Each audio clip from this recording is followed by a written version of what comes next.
Oi gente, tudo bem com vocês? Hoje eu tô aqui mais um vídeo e eu quero falar pra vocês um alerta muito alerta. Aqui vai ventar demais, tá ventando muito, né? Gente, vai ter tornado. Não, gente, ele tá com essa mania de falar tornado, mas eu duvido que seja tornado. Tornado aqui não tem.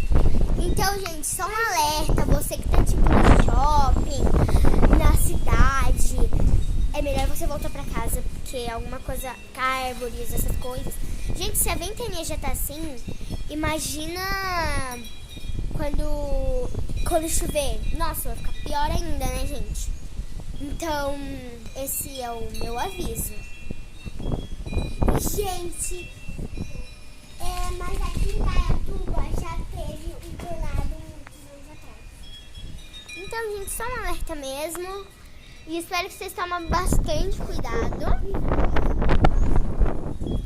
Porque eu quero, tipo, muito que vocês... Gente, meu irmão tá falando que o celular da minha mãe caiu por causa do tornado. Agora tô com medo do meu cair também.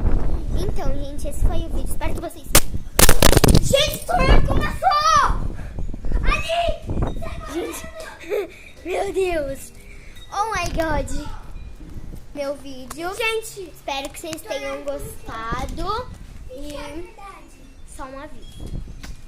Beijos.